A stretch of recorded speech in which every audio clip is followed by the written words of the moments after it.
In the heart of the scorching Egyptian desert, a chilling secret has been unearthed, leaving scientists trembling in disbelief.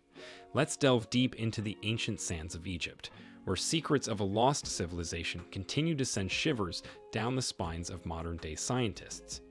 Brace yourselves, for we are about to unveil the new, the shocking, and the truly terrifying discoveries that have left experts baffled and hearts racing. We will start with the Khufu Ship. The Khufu Ship is a complete full-size solar bark from ancient Egypt.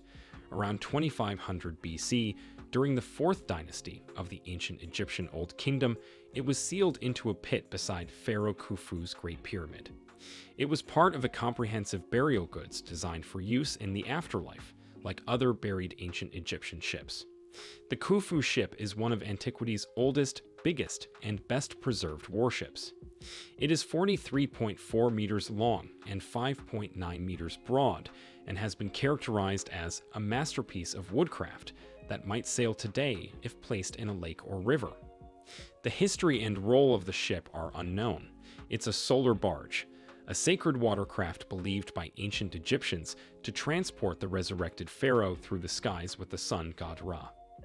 However, it shows signs of having been used in water, suggesting that the ship was either a funerary barge used to transport the king's embalmed body from Memphis to Giza, or that Khufu himself used it as a pilgrimage ship to visit holy places, and that it was then buried for him to use in the afterlife. Unlike northern European ship burials, it had no bodies. The ship was kept at the Giza Solar Boat Museum until August 2021, when it was moved to the Grand Egyptian Museum. Next, we will talk about unfinished obelisk. The unfinished obelisk is the biggest known ancient obelisk and is situated near Aswan, Egypt, in the northern area of ancient Egypt's stone quarries. Reginald Engelbach investigated it thoroughly in 1922. Hatshepsut ordered its construction, probably to complement the Lateran obelisk, which was initially at Karnak and was subsequently moved to the Lateran Palace in Rome. The incomplete obelisk is roughly 1/3 the size of any other ancient Egyptian obelisk ever built. If completed, it would have measured around 41.75 meters and weighed roughly 1,090 tons. The obelisk designers started carving it straight out of the bedrock, but fissures in the granite caused the project to be abandoned.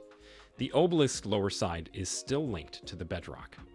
The incomplete obelisk provides remarkable insights into ancient Egyptian stoneworking processes, including markings from workers' tools and ochre-colored lines indicating where they were working. In addition to the incomplete obelisk, an unfinished, partially worked obelisk base was unearthed in the Aswan quarries in 2005. Some rock engravings and relics were also uncovered, which may correlate to the location of the majority of the famed obelisks. All of the quarries in Aswan, as well as the unfinished artifacts, serve as an open-air museum and are formally protected as an archaeological monument by the Egyptian government. Moving forward, another famous discovery is the Great Pyramid of Giza. It is the biggest Egyptian pyramid, and it served as the tomb of Pharaoh Khufu, who reigned during the Old Kingdom's 4th dynasty. The pyramid is the oldest of the 7 wonders of the ancient world, having been built over a period of around 27 years in the early 26th century BC.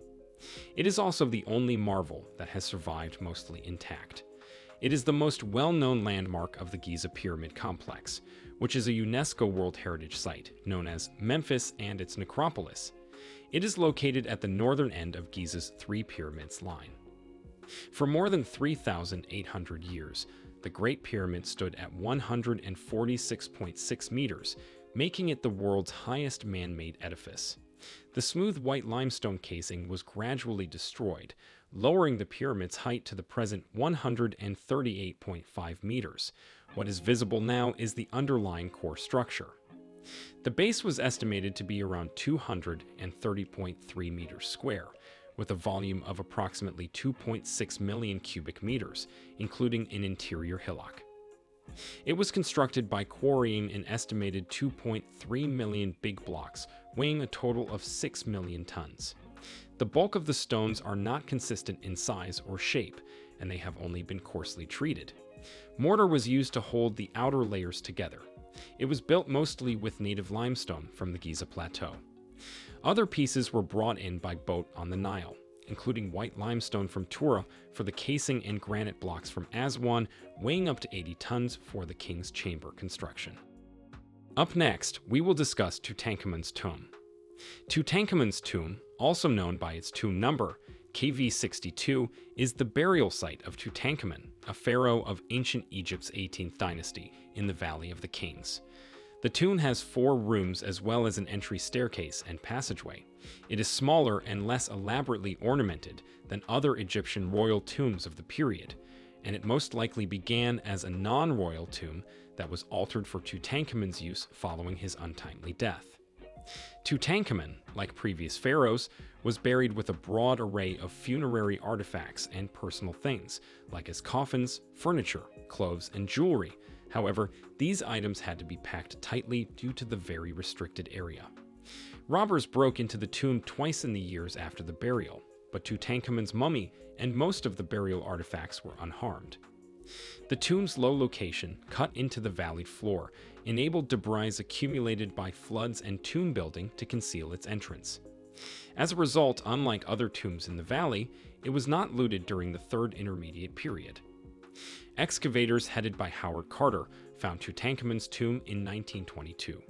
The tomb created a media frenzy as a consequence of the number and magnificent look of the burial items, and it became the most renowned discovery in Egyptology history.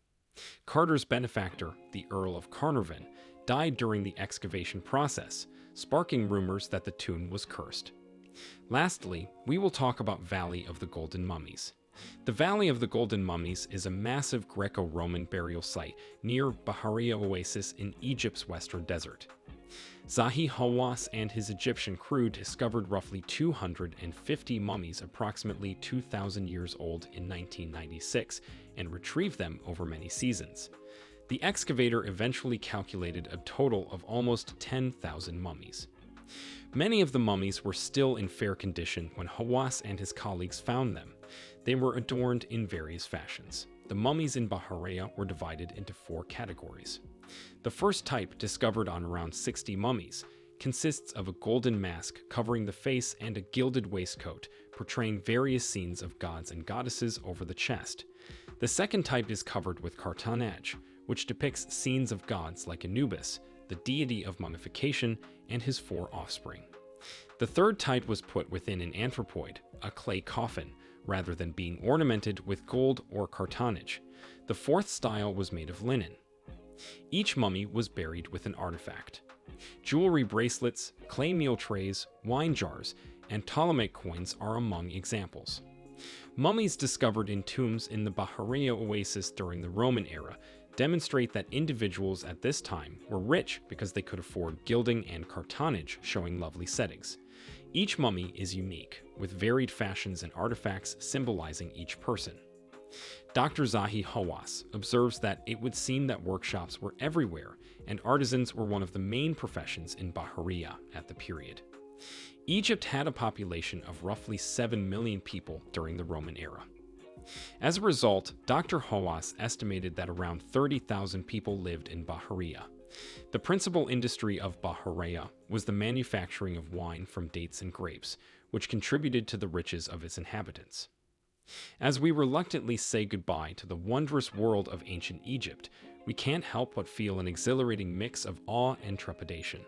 The artifacts and tombs we've uncovered hold the keys to a civilization lost in time, and their secrets will continue to haunt our dreams.